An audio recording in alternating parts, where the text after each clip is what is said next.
विरोधी धिरां दे नवें गठजोड़ का नाम होएगा इंडिया यानी Indian national developmental inclusive alliance. खड़गे बोले 26 पार्टियां की सुखावे माहौल च हुई मीटिंग, 11 मैंबरी तालमेल बनाई कमेटी, अगली मीटिंग मुंबई।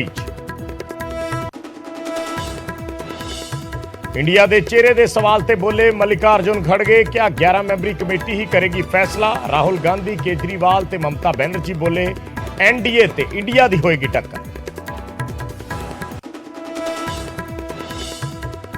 दिल्ली च एनडीए की भी बैठक जारी, अमित शाह मीटिंग च मौजूद। 38 पार्टियां 2024 की रणनीति ते कर रही ने मंथन।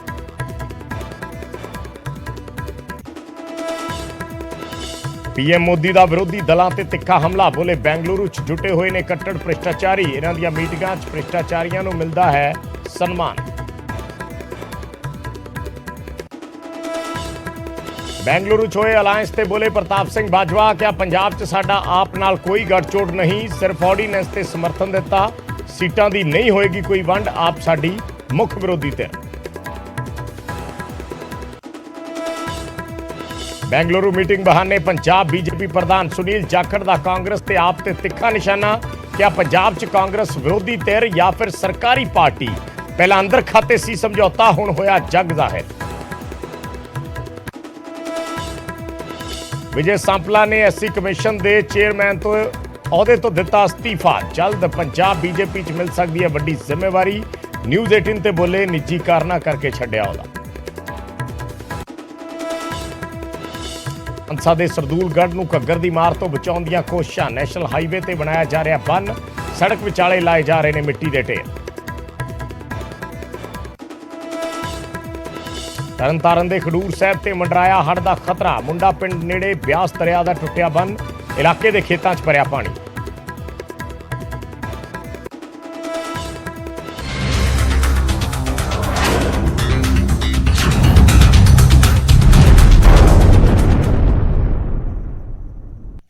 सत श्री अकाल, न्यूज़ 18 पंजाब हरियाणा देख रहे सारे दर्शकों का स्वागत है। फर्क तां पैंदा है लैके मैं विजयपाल सिंह बराड़ तुहाडे सामने हाजिर हाँ।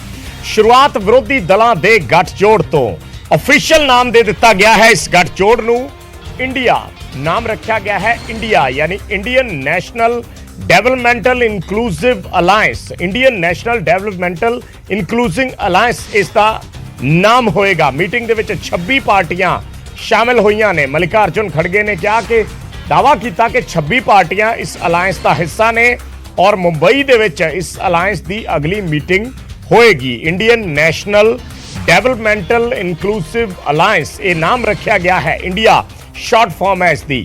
और सारे वालों अज बीजेपी नूं चुनौती भी दी गई, खास करके ये नाम लैके, और कहा गया कि की भाजपा हुण इंडिया नूं चुनौती देवेगी, की भाजपा इंडिया नूं चुनौती दे सकती है या कि एनडीए इंडिया नूं चुनौती दे सकता है। सो वख-वख बुलारे जिहड़े इस मौके ते बोले, अरविंद केजरीवाल, ममता बनर्जी, उद्धव ठाकरे, इन्हां वल्लों कहा गया कि बीजेपी देश वेचण दा सौदा कर रही है, सौदागिरी कर रही है।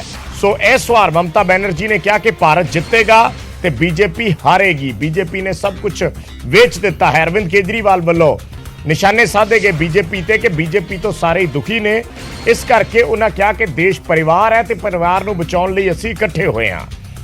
उद्धव ठाकरे ने कहा कि डरो ना, असी हाँ, लड़ाई बीजेपी की विचारधारा के खिलाफ है। राहुल गांधी वालों यह बयान दिता गया कि लड़ाई इंडिया ते एनडीए के विचकार है। इंडिया के चेहरे के सवाल ते खड़गे बोले कि 11 मैंबरी कमेटी इसका फैसला करेगी कि इस गठजोड़ का चेहरा कौन होएगा। 26 पार्टियां मीटिंग दे विच शामिल हुई सी। हुण अगली मीटिंग मुंबई दे विच होनी है।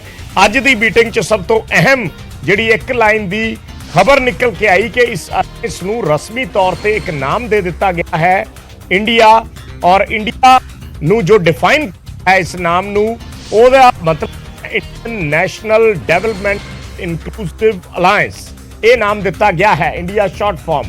सो हुण अगे किस तरीके की रणनीति रहिंदी है दूसरियां पार्टियां दी, खास करके बीजेपी दी, क्योंकि उधर बीजेपी भी अपने सहयोगी दलों के नाल दिल्ली दे विच एक वड्डी बैठक कर रही है और उत्थे भी चर्चा जिहड़ी है वो लोक सभा चोणां नूं लैके हो रही है। सो अगली मीटिंग दे विच इन्हां ने कहा है कि जिहड़ा आगू होएगा इस गठजोड़ दा उसका नाम तय किया जाएगा, कमेटी ये नाम तय करेगी। इसी के लिए हम लोगों ने आज सब मिलके एक रियल चैलेंज लिया है। डिटेल्स खड़गे जी ने आपको फुल फ्लेजेड नाम बताया, लेकिन इसका शॉर्ट फॉर्म में होता है India. Let us challenge India. NDA, can you challenge India? Bhajpa, can you challenge India? The other people, can you challenge India? We love our motherland. We are the patriotic people of this country. We are for youth, we are for students, we are for farmers, we are for Kishans, we are for Dalits, we are for good economy, we are for the country, we are for the world. So our challenge will be all focus, all publicity, all campaigning, all program. It will be under the banner of India. ऐसा कौन सा व्यक्ति है जो दुखी नहीं है? तो आज ये 26 पार्टियां, हम सब लोग अपने लिए एकत्रित नहीं हुए।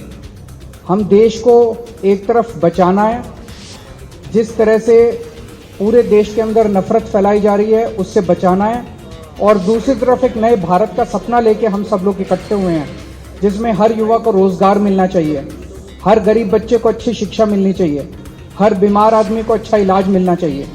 ये सपना लेके हम सब लोग इकट्ठे हुए हैं, जहाँ पे ऐसा भारत होगा जहाँ सब सुख शांति होगी, प्यार मोहब्बत होगी और देश तरक्की करेगा, ना कि देश के संसाधन जो हैं कुछ लोगों के लिए, चंद लोगों के लिए लुटाए जाएंगे। तो इस परिवार को हमें बचाना है, और लड़ाई हमारी एक पार्टी के खिलाफ या एक व्यक्ति के खिलाफ नहीं है। लड़ाई हमारी नीति के खिलाफ है, तानाशाही के खिलाफ है।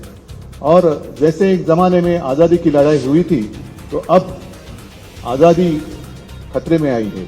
तो इस आज़ादी के लिए हम सब इकट्ठा आए हैं, और पक्का भरोसा है कि हम कामयाब रहेंगे, हो जाएंगे। और देश की जनता के मन में एक डर है कि अब क्या होगा, तो हम इतना उनको एक एहसास दिलाना चाहते हैं, कि विश्वास दिलाना चाहते हैं, डरो मत, हम है जैसे को। और कौन इसको आगे बढ़ाए, इसीलिए मैंने इसमें कहा था कि हम एक कोऑर्डिनेशन कमेटी 11 लोगों की बना रहे हैं।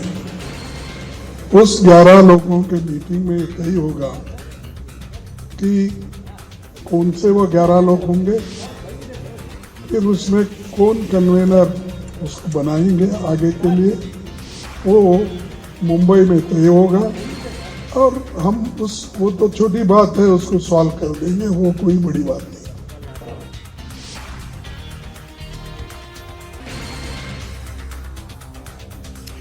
ਤਾਂ ਵੱਖ-ਵੱਖ ਨੇਤਾਵਾਂ ਵੱਲੋਂ ਇਸ ਮੌਕੇ ਤੇ ਸੰਬੋਧਨ ਕੀਤਾ ਗਿਆ। ਸ਼ੁਰੂਆਤ ਮਲਿਕਾ ਅਰਜੁਨ ਖੜਗੇ ਨੇ ਕੀਤੀ, ਕਾਂਗਰਸ ਪ੍ਰਧਾਨ ਵੱਲੋਂ ਕੀਤੀ ਗਈ। ਅਰਵਿੰਦ ਕੇਜਰੀਵਾਲ ਬੋਲੇ, ਮਮਤਾ ਬੈਨਰਜੀ ਬੋਲੇ, ਉद्धਵ ਠਾਕਰੇ ਬੋਲੇ, ਔਰ ਸਭ ਨੇ ਇੱਕ ਸੁਰ ਦੇ ਵਿੱਚ ਇਹੀ ਕਿਹਾ ਕਿ ਸਾਡੀ ਜਿਹੜੀ ਲੜਾਈ ਹੈ ਉਹ ਨੀਤੀਆਂ ਦੇ ਖਿਲਾਫ ਹੈ, ਬੀਜੇਪੀ ਦੀਆਂ ਮੌਜੂਦਾ ਸਰਕਾਰ ਦੀਆਂ ਨੀਤੀਆਂ ਦੇ ਖਿਲਾਫ ਹੈ, ਔਰ ਇਸ ਕਰਕੇ ਅਸੀਂ ਇਕੱਠੇ ਹੋਏ ਹਾਂ। ਅਗਲੀ ਮੀਟਿੰਗ ਜਿਹੜੀ ਹੈ ਉਹ ਮੁੰਬਈ ਦੇ ਵਿੱਚ ਹੋਣੀ ਹੈ। ਉੱਥੇ 11 ਮੈਂਬਰੀ ਜਿਹੜੀ ਤਾਲਮੇਲ ਕਮੇਟੀ ਹੈ ਉਹ ਬਣਾਈ ਜਾਏਗੀ, और उस तो बाद वही कन्वीनर डिसाइड किया जाएगा कि कन्वीनर कौन होएगा। उधर दिल्ली दे विच एनडीए की मीटिंग चल रही है, मीटिंग शुरू होने जा रही है। अमित शाह पहुंच चुके ने, और बीजेपी वालों यह दावा किया गया है कि एनडीए की इस मीटिंग दे विच 38 पार्टियां हिस्सा लै रही ने। दिल्ली तो लाइव तस्वीरां असीं दिखा रहे हैं। प्रधानमंत्री मोदी थोड़ी देर दे विच इस मीटिंग दे विच पहुंचण वाले ने।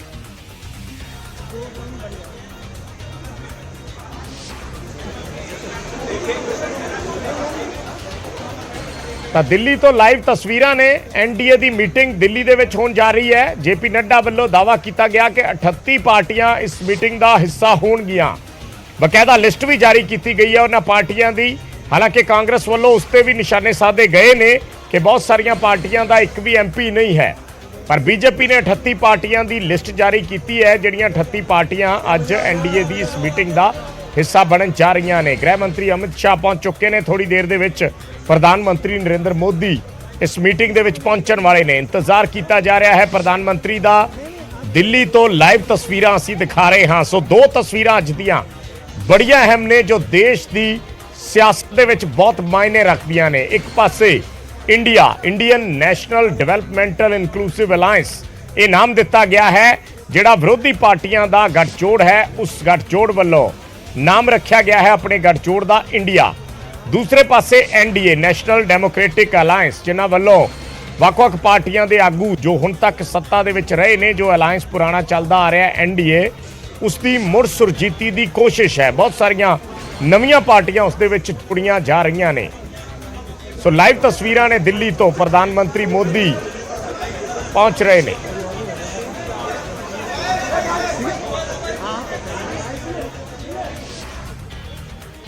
तो दिल्ली दे विच एनडीए की बैठक शुरू होने जा रही है और इस बैठक तो पहला प्रधानमंत्री वालों निशाने भी साधे गए। अज जिहड़ा अलायंस होया है इंडिया जिसका नाम रखा गया है, उन्हां पार्टियां ते प्रधानमंत्री ने निशाने साधे सी और उन्होंने कहा सी कि बहुत सारे ऐसे लोग ने जो अज भ्रिष्टाचार दे विच लिप्त ने और बहुत सारे जिहड़े आगू ने उन्हां ते करोड़ों रुपए के घोटाले के केस चल रहे हैं और वो जमानत ते बाहर ने। यह कह के निशाना साधा गया सी। पहुंचे ने प्रधानमंत्री, स्वागत किया जा रहा है बीजेपी के सीनियर आगुआं वालों, बीजेपी के कौमी प्रधान वालों और होर नेता जिहड़े उत्थे मौजूद ने उन्हां वालों।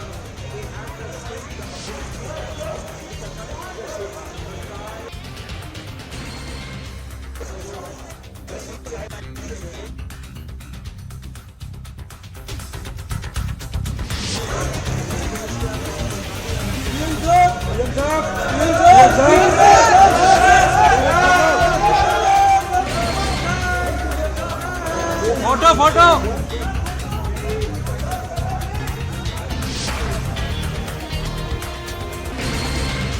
तो प्रधानमंत्री मोदी पहुंच चुके ने। एनडीए की मीटिंग शुरू होने जा रही है। इंतजार किया जा रहा सी प्रधानमंत्री का। केंद्रीय गृह मंत्री पहले ही पहुंच चुके ने। अमित शाह 38 पार्टियां जिस तरीके नाल असीं दस्सिया कि दावा किया गया बीजेपी के कौमी प्रधान जेपी नड्डा वालों कि 38 पार्टियां इसका हिस्सा ने। दूसरे पासे 26 पार्टियां ने जिन्होंने अज मीटिंग की है बेंगलुरु दे विच। उन्हां वालों दावा किया कि 26 पार्टियां का समर्थन है और बीजेपी वालों कहा गया कि 38 पार्टियां ने जिहड़ियां एनडीए का हिस्सा ने। सो एक दूजे ते वार पलटवार का सिलसिला देश पद्धर ते शुरू हो चुका है। पंजाब का जिक्र करिए तो पंजाब कांग्रेस ने आम आदमी पार्टी के किसी भी तरह के गठजोड़ तो इनकार किया है। पंजाब कांग्रेस के विरोधी धिर के आगू ने प्रताप सिंह बाजवा, उन्होंने यह बयान आया कि साडे वालों कोई समर्थन नहीं है। उन्होंने कहा कि असी सिर्फ ऑर्डीनेंस के मसले ते बीजेपी के खिलाफ खड़े हुए हैं या ऑर्डीनेंस के मसले ते कहा जाए कि असी आम आदमी पार्टी नूं समर्थन किया है, पर साडा आप दे नाल कोई तालमेल नहीं है, कोई सीटां दी वंड नहीं होएगी। असी मुख विरोधी धिर च हाँ ते मुख विरोधी धिर दे विच ही रवांगे। प्रताप बाजवा ने कहा कि साडे लई आप पंजाब दे विच विरोधी पार्टी है और विरोधी पार्टी ही रहेगी और असी लोक सभा चोणां इकल्ले अपने दम ते लड़ांगे। पर दूसरे पासे एक अलायंस बन चुके हैं 26 पार्टियां दा और वो 26 पार्टियां इकट्ठियां इसे लिए हुई ने कि लोक सभा चोणां मिलकर लड़ियां जाणगियां। ऐसे विच प्रताप सिंह बाजवा दा ये बयान की कहता है, इसके मायने की ने समझण की जरूरत है। तुहानूं सुणाउंदे आ की कुछ क्या प्रताप सिंह बाजवा ने। मेरी उस गल दा साडे वल्लों कोई समर्थन नहीं, साडे वल्लों कोई समर्थन नहीं।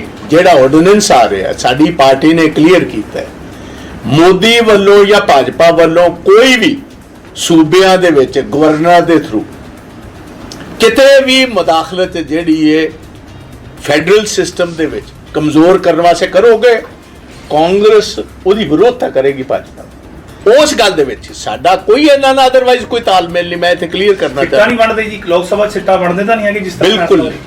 असीं अपनी होंद रखांगे, आप अपनी होंद रखेगी, साडा we have nothing to do. मैं अपने कार्डर नूं इह गल कहना चाहना, साडा मुख विरोधी कल भी आप सी, अज भी आप है ते आंदे कल नूं भी आप रहेगी। असीं इन्हां नाल कोई किसी किस्म दा सियासी तौर ते कोई किसी किस्म का साडा इत्थे कोई लैन देन सीटां दा किते नहीं होएगा। असीं इंडिपेंडेंट लड़ांगे, इंडिपेंडेंट लड़ांगे। साडा इन्हां नाल जो असीं लाइन खिंच के जो गलत काम भगवंत मान ते दी सरकार कर रही है, बकायदा तौर असीं लाइन खिंच के दी विरोधता करेंगे। क्यों?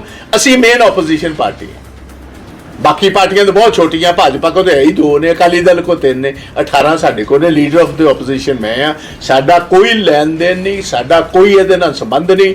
ये कल्ला ਭਾਜਪਾ ਨੇ ਜਿਹੜੀ ਜਿਸ ਸੂਬੇ ਦੇ ਵਿੱਚ ਵੀ, ਇਹ ਨਿਰੀ ਦਿੱਲੀ ਦੀ ਗੱਲ ਨਹੀਂ ਹੋ ਰਹੀ, ਇਹ ਆਰਡੀਨੈਂਸ ਆ ਰਿਹਾ ਦਿੱਲੀ ਵਾਸ। ਅਸੀਂ ਹਰ ਜਗ੍ਹਾ ਇਹ ਗੱਲ ਸਾਡੀ ਪਾਰਟੀ ਨੇ ਕਲੀਅਰ ਕੀਤੀ, ਜਿੱਥੇ ਹੀ ਭਾਜਪਾ ਧੱਕਾ ਕਰਨ ਦੀ ਕੋਸ਼ਿਸ਼ ਕਰੇਗੀ, ਸੂਬਿਆਂ ਦੇ ਹੱਕਾਂ ਨੂੰ ਡਾਕਾ ਮਾਰਨ ਦੀ ਕੋਸ਼ਿਸ਼ ਕਰੇਗੀ, ਗਵਰਨਰ ਜਾਂ ਲੈਫਟੀਨੈਂਟ ਗਵਰਨਰ ਦੇ ਥਰੂ ਮਦਾਖਲਤ ਕਰਨ ਦੀ ਕੋਸ਼ਿਸ਼ ਕਰੀ, ਅਸੀਂ ਉੱਥੇ ਭਾਜਪਾ ਦੇ ਖਿਲਾਫ ਖੜੇ ਪਾਵਾਂਗੇ। Only till here, nothing more than this. ਤਾਂ ਸਾਡੇ ਨਾਲ ਮਲਵਿੰਦਰ ਕੰਗ ਜੁੜੇ ਨੇ, ਆਮ ਆਦਮੀ ਪਾਰਟੀ ਦੇ ਚੀਫ ਸਪੋਕਸਪਰਸਨ ਨੇ। ਕੰਗ ਸਾਹਿਬ, ਇੱਕ ਪਾਸੇ ਗੱਠਜੋੜ ਦਾ ਐਲਾਨ ਹੁੰਦਾ ਹੈ, 26 ਪਾਰਟੀਆਂ ਗੱਠਜੋੜ ਦਾ ਹਿੱਸਾ ਬਣਦੀਆਂ ਨੇ, ਔਰ ਦੂਸਰੇ ਪਾਸੇ ਬਾਜਵਾ ਸਾਹਿਬ ਕਹਿ ਰਹੇ ਨੇ ਪੰਜਾਬ ਦੇ ਵਿੱਚ ਕਿ ਸਾਡਾ ਆਪ ਦੇ ਨਾਲ ਕੋਈ ਗੱਠਜੋੜ ਨਹੀਂ ਹੈ, ਅਸੀਂ ਤੇ ਵੱਖਰੇ ਹਾਂ ਤੇ ਵੱਖਰੇ ਹੀ ਰਵਾਂਗੇ। ਨਹੀਂ, ਗੱਲ ਇਹ ਆ ਵੀ ਜਿਹੜੀ ਬੰਗਲੌਰ 'ਚ ਅੱਜ ਮੀਟਿੰਗ ਹੋਈ ਆ ਜੀ, ਉਹਦਾ ਏਜੰਡਾ ਇਹ ਆ ਵੀ ਮੁਲਕ ਜਿਹੜਾ ਮੋਦੀ ਸਾਹਿਬ ਦੀ ਅਗਵਾਈ 'ਚ, ਭਾਜਪਾ ਦੀ ਅਗਵਾਈ, ਤਾਨਾਸ਼ਾਹੀ ਵੱਲ ਵੱਧ ਰਿਹਾ ਹੈ ਜੀ, ਡੈਮੋਕ੍ਰੈਟਿਕ ਇੰਸਟੀਟਿਊਸ਼ਨਸ ਦਾ ਘਾਣ ਹੋ ਰਿਹਾ ਹੈ, ਹੂੰ, ਚੁਣੀਆਂ ਹੋਈਆਂ ਸਰਕਾਰਾਂ ਨੂੰ ਕਤਲ ਕੀਤਾ ਜਾ ਰਿਹਾ ਹੈ, ਚੁਣੇ ਹੋਏ ਨੁਮਾਇੰਦਿਆਂ ਦੇ ਅਧਿਕਾਰਾਂ ਤੇ ਡਾਕਾ ਮਾਰਿਆ ਜਾ ਰਿਹਾ ਹੈ। ਔਰ ਮਾਰ ਕੌਣ ਰਿਹਾ ਹੈ? ਸੈਂਟਰ ਦੀ ਭਾਜਪਾ ਸਰਕਾਰ ਨਾ ਸੁਪਰੀਮ ਕੋਰਟ ਨੂੰ ਮੰਨਣ ਨੂੰ ਤਿਆਰ ਹੈ, ਨਾ ਹਾਈ ਕੋਰਟ ਨੂੰ ਮੰਨਣ ਨੂੰ ਤਿਆਰ ਹੈ, ਕਿਸੇ ਵੀ ਤਰ੍ਹਾਂ ਨਾਲ ਸੰਵਿਧਾਨ 'ਚ ਭਰੋਸਾ ਰੱਖਦੀ ਹੈ। ਸੋ ਅੱਜ ਜਿਹੜੀ ਮੁਲਕ 'ਚ ਸਥਿਤੀ ਬਣੀ ਆ ਕਿ ਫਾਰਮਰਸ ਦੀ, ਗਰੀਬ ਦੀ ਕੋਈ ਹਾਲਾਤ ਇੰਨੇ ਬਦਤਰ ਹੋ ਗਏ ਆ, ਤੇ ਦੂਜੇ ਪਾਸੇ ਕਾਰਪੋਰੇਟ ਜਿਹੜੇ ਆ ਉਹ ਅਮੀਰ ਹੁੰਦੇ ਜਾ ਰਹੇ ਆ, ਔਰ ਖਾਸ ਕਰ ਮੋਦੀ ਸਾਹਿਬ ਦੇ 2-3 ਦੋਸਤ। ਸੋ ਇਹ ਸਾਰੇ ਮਾਹੌਲ 'ਚ ਜਦੋਂ ਸੰਵਿਧਾਨ ਬਚਾਉਣ ਦੀ ਲੜਾਈ ਜਿਹੜੀ ਆ, ਉਹਦੇ ਲਈ ਲੋਕ ਵੀ ਲਾਮਬੰਦ ਹੋ ਰਹੇ ਆ, ਤੇ ਸੁਭਾਵਿਕ ਤੌਰ ਤੇ ਆ ਲੋਕਾਂ ਨਾਲ ਹੀ ਪਾਰਟੀਆਂ ਦੀ ਐਗਜ਼ਿਸਟੈਂਸ ਹੁੰਦੀ ਹੈ। ਔਰ ਇਸੇ ਕਰਕੇ ਪਿਛਲੇ ਕੁਝ ਮਹੀਨਿਆਂ ਤੋਂ ਅਰਵਿੰਦ ਕੇਜਰੀਵਾਲ ਜੀ ਦੀ ਅਗਵਾਈ 'ਚ ਔਰ ਮਾਨ ਸਾਹਿਬ ਦੀ ਅਗਵਾਈ ਸਾਰੇ ਦੇਸ਼ 'ਚ ਆਮ ਆਦਮੀ ਪਾਰਟੀ ਦੀ ਲੀਡਰਸ਼ਿਪ ਗਈ ਆ ਕਿ ਅੱਜ ਸੰਵਿਧਾਨ ਬਚਾਉਣ ਲਈ ਆਪਾਂ ਇਕੱਠੇ ਹੋਈਏ, ਔਰ ਉਹ ਸੰਵਿਧਾਨ ਬਚਾਉਣ ਦੇ ਲੜਾਈ ਦੇ ਵਾਸਤੇ ਹੀ ਬੰਗਲੌਰ ਅੱਜ ਮੀਟਿੰਗ ਹੋਈ ਆ। ਮੈਨੂੰ ਲੱਗਦਾ ਹੈ ਇਹਨੂੰ ਸਿਰਫ ਇਸ ਹੱਦ ਤੱਕ ਹੀ ਦੇਖਣਾ ਚਾਹੀਦਾ ਹੈ। ਆਉਣ ਵਾਲੇ ਇਲੈਕਸ਼ਨ 'ਚ ਕਿੰਨੇ ਲੜਨਾ ਹੈ, ਕਿੱਥੋਂ ਲੜਨਾ ਹੈ, ਨਹੀਂ ਲੜਨਾ, ਕਿਸ ਤਰ੍ਹਾਂ ਲੜਨਾ ਹੈ, ਇਹ ਨਹੀਂ, ਕੰਗ ਸਾਹਿਬ ਇਕੱਠੇ ਹੋਣ ਦਾ ਮਤਲਬ ਤੇ ਇਹੀ ਹੈ ਨਾ ਕਿ ਰਲ ਕੇ ਚੋਣਾਂ ਲੜਨੀਆਂ, ਹੋਰ ਇਕੱਠੇ ਕਿਸ ਲਿਹਾਜ਼ ਨਾਲ ਹੋਣਾ? ਦੇਖੋ, ਇਕੱਠੇ ਹੋਣ ਦਾ ਮਕਸਦ ਹੈ ਵੀ ਏਜੰਡਾ ਕੀ ਹੋਣਾ ਚਾਹੀਦਾ। ਏਜੰਡਾ ਇਹ ਆ ਵੀ ਡੈਮੋਕ੍ਰੈਟਿਕ ਸਿਸਟਮ ਹੀ ਖਤਮ ਹੋ ਗਿਆ, ਕਿਉਂਕਿ ਭਾਜਪਾ ਦਾ ਤੇ ਬੜਾ ਸਪਸ਼ਟ ਮਨਸੂਬੇ ਆ ਕਿ 24 ਤੋਂ ਬਾਅਦ ਅਸੀਂ ਚੋਣਾਂ ਹੀ ਨਹੀਂ ਕਰਾਉਣੀਆਂ ਇਸ ਮੁਲਕ 'ਚ। ਔਰ ਉਸ ਜਿਹੜੇ ਏਡੇ ਵੱਡੇ ਸਾਡੇ ਮਹਾਨ ਸ਼ਹੀਦ ਜਿਹੜੀਆਂ ਏਡੀਆਂ ਕੁਰਬਾਨੀਆਂ ਦੇਖ ਕੇ ਯਾਦ ਕਰਾਇਆ, ਔਰ ਫਿਰ ਬਾਬਾ ਸਾਹਿਬ ਅੰਬੇਡਕਰ ਵਰਗਿਆਂ ਨੇ ਸੰਵਿਧਾਨ ਦਿੱਤਾ ਜਿਹਦੇ 'ਚ ਸਾਰੇ ਵਰਗਾਂ ਨੂੰ ਅਧਿਕਾਰ ਦਿੱਤੇ ਗਏ, ਖਾਸ ਕਰ ਜਿਹੜੇ ਸਾਡੇ ਦਲਿਤ ਭਾਈਚਾਰਾ ਔਰ ਪਿਛੜੇ ਲੋਕਾਂ ਨੂੰ। ਉਸ ਸੰਵਿਧਾਨ ਨੂੰ ਛਿੱਕੇ ਟੰਗ ਕੇ ਤਾਨਾਸ਼ਾਹੀ ਵੱਲ ਮੁਲਕ ਵੱਧ ਰਿਹਾ ਹੈ। ਉਹਦੇ ਲਈ ਸਾਰੀਆਂ ਪਾਰਟੀਆਂ ਲਾਈਕ ਮਾਈਂਡਡ ਪਾਰਟੀਆਂ ਹੋ ਰਹੀਆਂ ਹੈ। ਮੈਂ ਉਹੀ ਗੱਲ ਕਹੀ ਵੀ ਚੋਣਾਂ 'ਚ ਕਿੰਨੇ ਕਿੱਥੋਂ ਲੜਨਾ, ਨਹੀਂ ਲੜਨਾ, ਇਹ ਆਉਣ ਵਾਲੇ ਟਾਈਮ 'ਚ ਲੀਡਰਸ਼ਿਪ ਤੈਅ ਕਰੋ। ਨਹੀਂ, ਪਰ ਜਿਹੜਾ ਗੱਠਜੋੜ ਹੋਇਆ ਹੈ, ਇਸ ਗੱਠਜੋੜ ਦਾ ਮਤਲਬ ਤੇ ਇਹੀ ਹੈ ਨਾ, ਜੇ ਕੱਲ ਨੂੰ ਗੱਠਜੋੜ ਕਰਨਾ ਹੈ ਤਾਂ ਜ਼ਾਹਿਰ ਜੀ ਗੱਲ ਹੈ ਕਿ ਇਹ ਆਪਾਂ ਕਹਿ ਸਕਦੇ ਹਾਂ ਕਿ ਆਮ ਆਦਮੀ ਪਾਰਟੀ ਨੂੰ ਕਾਂਗਰਸ ਨਾਲ ਜਾਣ 'ਚ ਕੋਈ ਇਤਰਾਜ਼ ਨਹੀਂ ਹੈ। ਅੱਜ ਗੱਠਜੋੜ ਦਾ ਏਜੰਡਾ ਹੈ ਵੀ ਸੰਵਿਧਾਨ ਨੂੰ ਕਿਸ ਤਰ੍ਹਾਂ ਬਚਾਉਣਾ ਹੈ। ਸੰਵਿਧਾਨ ਨੂੰ ਬਚਾਉਣ ਲਈ ਕਿਹੜੇ-ਕਿਹੜੇ ਲੋਕ ਹਾਂ ਦਾ ਨਾਰਾ ਮਾਰ ਰਹੇ ਆ, ਉਹ ਹਾਂ ਦਾ ਨਾਰਾ ਮਾਰਨ ਲਈ ਹੀ ਬੰਗਲੌਰ ਮੀਟਿੰਗ ਹੋਈ ਆ, ਪਟਨਾ ਵੀ ਮੀਟਿੰਗ ਹੋਈ ਸੀ। ਔਰ ਪਿਛਲੇ ਦਿਨਾਂ 'ਚ ਅਸੀਂ ਦੇਖਿਆ ਹੈ ਵੀ ਇੱਕ ਐਗਜ਼ਾਮਪਲ ਮੈਂ ਦੇ ਦਾਂ ਕਿ ਦਿੱਲੀ ਦੀ ਚੁਣੀ ਹੋਈ ਸਰਕਾਰ ਨੂੰ ਜਦੋਂ ਸੁਪਰੀਮ ਕੋਰਟ ਨੇ ਵੀ ਡਾਇਰੈਕਸ਼ਨਾਂ ਦੇ ਦਿੱਤੀਆਂ ਵੀ ਲੋਕਾਂ ਦੀ ਚੁਣੀ ਹੋਈ ਸਰਕਾਰ ਰੀਅਲ ਸੈਂਸ ਗਵਰਨਮੈਂਟ ਹੈ, ਉੱਥੇ ਮੋਦੀ ਸਾਹਿਬ ਬਲੈਕ ਆਰਡੀਨੈਂਸ ਲੈ ਕੇ ਆਉਂਦੇ ਆ, ਜਿਹਦਾ ਵਿਰੋਧ ਜਿਹੜਾ ਕਾਂਗਰਸ ਨੇ ਵੀ ਹੁਣ ਕੀਤਾ ਹੈ। ਸੋ ਮੇਰਾ ਕਹਿਣ ਤੋਂ ਭਾਵ ਸੀ ਬਰਾੜ ਸਾਹਿਬ, ਜਿਹੜੀ ਤੁਸੀਂ ਗੱਲ ਮੈਂ ਲਾਸਟ ਕਹੀ ਆ ਜੀ, ਇਲੈਕਸ਼ਨ ਨੂੰ ਲੈ ਕੇ ਕੀ ਸਟ੍ਰੈਟਜੀ ਹੋਊਗੀ, ਕਿਸ ਤਰ੍ਹਾਂ ਦੀ ਹੋਊਗੀ, ਉਸ ਲੀਡਰਸ਼ਿਪ ਆਉਣ ਵਾਲੇ ਟਾਈਮ 'ਚ ਤੈਅ ਕਰੋਗੇ। ਹਜੇ ਤੇ ਏਜੰਡਾ ਸੈੱਟ ਹੋ ਰਿਹਾ ਹੈ। ਏਜੰਡਾ ਕੀ ਹੋਣਾ ਚਾਹੀਦਾ ਵਿਰੋਧੀ? ਏਜੰਡਾ ਇਹ ਆ ਕਿ ਦੇਸ਼ ਨੂੰ ਤਾਨਾਸ਼ਾਹ ਬਣਨ ਤੋਂ ਰੋਕਣਾ ਹੈ, ਦੇਸ਼ ਦੇ ਸੰਵਿਧਾਨ ਨੂੰ ਬਚਾਉਣਾ। ਨਹੀਂ, ਜਿਹੜੀ ਚੀਜ਼ ਤੇ ਜਿਹੜੀ ਸਟ੍ਰੈਟਜੀ ਹੈ, ਜਿਹੜੀ ਸਟ੍ਰੈਟਜੀ ਸੈੱਟ ਹੋ ਰਹੀ ਹੈ, ਜੋ ਅੱਜ ਉੱਥੇ ਬੁਲਾਰਿਆਂ ਨੇ ਬੋਲਿਆ, ਇਨਕਲੂਡਿੰਗ ਅਰਵਿੰਦ ਕੇਜਰੀਵਾਲ ਹੋਰਾਂ ਨੇ ਵੀ ਬੋਲਿਆ ਕਿ ਸਾਡਾ ਮਕਸਦ ਹੈ ਮੋਦੀ ਨੂੰ ਹਰਾਉਣਾ, ਪ੍ਰਧਾਨ ਮੰਤਰੀ ਮੋਦੀ ਨੂੰ ਜਾਂ ਬੀਜੇਪੀ ਨੂੰ ਹਰਾਉਣਾ, ਔਰ ਉਹਦੇ ਲਈ ਅਸੀਂ ਇਕੱਠੇ ਹੋ ਕੇ ਚੱਲਾਂਗੇ ਦਾ ਮਤਲਬ ਹੈ ਕਿ ਇਕੱਠੇ ਹੋ ਕੇ ਲੜਾਂਗੇ। ਮੈਂ ਇਹੀ ਪੁੱਛਣਾ ਚਾਹ ਰਿਹਾ ਵੀ ਇਹਦਾ ਮਤਲਬ ਤੇ ਇਹੀ ਹੈ ਕਿ ਫਿਰ ਆਮ ਆਦਮੀ ਪਾਰਟੀ ਜਦੋਂ ਕਾਂਗਰਸ ਉਸ ਦੇ ਵਿੱਚ ਸਭ ਤੋਂ ਵੱਡਾ ਗਰੁੱਪ ਹੈ, ਉਹਦਾ ਹਿੱਸਾ ਤੇ ਬਣ ਚੁੱਕੀ ਹੈ। ਮੈਂ ਕਿਹਾ ਨਾ ਵੀ ਮੋਦੀ ਸਾਹਿਬ ਨੂੰ ਹਰਾਉਣਾ ਕਿਉਂ ਆ? ਮੋਦੀ ਜੀ ਨੂੰ ਹਰਾਉਣਾ ਇਸ ਕਰਕੇ ਆ ਕਿ ਮੋਦੀ ਜੀ ਦਾ ਜਿਹੜਾ ਔਰ ਭਾਜਪਾ ਦਾ ਜਿਹੜਾ ਵਿਸ਼ਵਾਸ ਹੀ ਜਿਹੜਾ ਡੈਮੋਕ੍ਰੈਟਿਕ ਇੰਸਟੀਟਿਊਸ਼ਨਸ ਤੋਂ ਖਤਮ ਹੋ ਗਿਆ ਹੈ। ਇਹ ਚੋਣਾਂ ਖਤਮ ਕਰਨਾ ਚਾਹੁੰਦੇ, ਦੇਸ਼ ਦੇ ਸੰਵਿਧਾਨ ਨੂੰ ਮੰਨਣਾ ਨਹੀਂ ਚਾਹੁੰਦੇ। ਇਹ ਲੋਕਾਂ ਦੇ ਚੁਣੇ ਹੋਏ ਨੁਮਾਇੰਦਿਆਂ ਨੂੰ ਜਿਹੜੇ ਮੰਨਦੇ ਹੀ ਨਹੀਂਗੇ। ਉਹ ਡੈਮੋਕ੍ਰੇਸੀ 'ਚ ਭਰੋਸਾ ਖਤਮ ਇਹਨਾਂ ਨੇ ਕਰਨਾ ਹੈ। ਇਸ ਕਰਕੇ ਉਸ ਡੈਮੋਕ੍ਰੇਸੀ ਨੂੰ ਬਹਾਲ ਰੱਖਣਾ ਹੈ, ਉਨੀ ਬਚਾਉਣ ਲਈ ਇਹ ਮੀਟਿੰਗ ਹੋਈ ਆ। ਮੈਂ ਤੁਹਾਨੂੰ ਕਿਹਾ ਚੋਣਾਂ ਕਿੰਨੇ ਕਿਸ ਤਰ੍ਹਾਂ ਲੜਨੀਆਂ, ਕਿੱਥੋਂ ਲੜਨੀਆਂ, ਆਉਣ ਵਾਲੇ ਟਾਈਮ 'ਚ ਲੀਡਰਸ਼ਿਪ ਹੀ ਤੈਅ ਕਰੂਗੀ। ਸਾਡੇ ਨਾਲ ਕਲੇਰ ਸਾਹਿਬ ਜੁੜ ਗਏ ਹੈ ਸ਼੍ਰੋਮਣੀ ਅਕਾਲੀ ਦਲ ਤੋਂ, ਅਰਸ਼ਦੀਪ ਕਲੇਰ। ਕੰਗ ਸਾਹਿਬ ਮਾੜਾ ਜਿਹਾ ਬਣੇ ਰਹਿਣਾ। ਕਲੇਰ ਸਾਹਿਬ, ਤੁਸੀਂ ਕਿਸ ਲਿਹਾਜ਼ ਨਾਲ ਦੇਖਦੇ ਹੋ ਜਿਹੜੀ ਗੱਲ ਕੰਗ ਸਾਹਿਬ ਕਹਿ ਰਹੇ ਆ ਕਿ ਅੱਜ ਇੱਕ ਵਾਰੀ ਸੰਵਿਧਾਨ ਬਚਾਉਣ ਲਈ ਇਕੱਠੇ ਹੋਏ ਆ, ਅੱਗੇ ਕੀ ਸਟ੍ਰੈਟਜੀ ਬਣਦੀ ਹੈ ਇਹ ਬਾਅਦ 'ਚ ਦੇਖਣਾ ਹੈ? ਨਹੀਂ ਦੇਖੋ ਬਰਾੜ ਸਾਹਿਬ, ਮੈਂ ਤਾਂ ਵਧਾਈ ਦੇਵਾਂਗਾ ਜੇ ਅੱਜ ਇਹ ਦੋ ਪਾਰਟੀਆਂ ਖੁੱਲ ਕੇ ਇਕੱਠੀਆਂ ਹੋਈਆਂ, ਕਿਉਂਕਿ ਲੁਕੇ ਛਿਪੇ ਤੌਰ ਤੇ ਤਾਂ ਹਮੇਸ਼ਾ ਹੀ ਇਕੱਠੇ ਸੀ। ਇਹ ਜਿਹੜੀਆਂ ਚੀਜ਼ਾਂ ਇਤਿਹਾਸ ਦੇ ਵਿੱਚ ਵੀ ਹੋਈਆਂ ਨੇ ਜਾਂ ਪਿਛੋਕੜ ਦੇ ਵਿੱਚ ਹੋਈਆਂ, ਕੰਗ ਸਾਹਿਬ ਉਹ ਤੋਂ ਵੀ ਮੁਨਕਰ ਨਹੀਂ ਹੋ ਸਕਦੇ। ਅਰਵਿੰਦ ਕੇਜਰੀਵਾਲ ਨੇ ਆਪਣੇ ਬੱਚਿਆਂ ਦੀ ਸਹੁੰ ਖਾਣ ਦੇ ਬਾਵਜੂਦ ਵੀ ਪਹਿਲੀ ਸਰਕਾਰ ਕਾਂਗਰਸ ਦੇ ਗੱਠਜੋੜ ਨਾਲ ਹੀ ਬਣਾਈ ਸੀ। ਪਰ ਅੱਜ ਸਵਾਲ ਤਾਂ ਇਹ ਉੱਠਦਾ ਹੈ ਕਿ ਜਿਹੜੀ ਪਾਰਟੀ ਦਾ ਜਨਮ ਹੀ ਕਾਂਗਰਸ ਦੀ ਕਰਪਸ਼ਨ ਦੇ ਵਿਰੁੱਧ ਹੋਇਆ ਸੀ, ਆਮ ਆਦਮੀ ਪਾਰਟੀ ਕਿੱਥੋਂ ਜਨਮੀ? ਅਰਵਿੰਦ ਕੇਜਰੀਵਾਲ ਦਾ ਇੱਕ ਲੀਡਰ ਦੇ ਤੌਰ ਤੇ ਜਨਮ ਕਿੱਥੋਂ ਹੋਇਆ? ਜਿਹੜਾ ਅੰਨਾ ਹਜ਼ਾਰੇ ਦਾ ਅੰਦੋਲਨ ਸੀ, ਉਹ ਅੰਦੋਲਨ ਯੂਪੀਏ ਸਰਕਾਰ ਦੇ ਕਰਪਸ਼ਨ ਦੇ ਖਿਲਾਫ ਸੀ, ਉਹਦੇ ਚੋਂ ਜਨਮੇ। ਬਾਅਦ ਦੇ ਵਿੱਚ ਉਹਨਾਂ ਨਾਲ ਸਰਕਾਰ ਬਣਾਈ।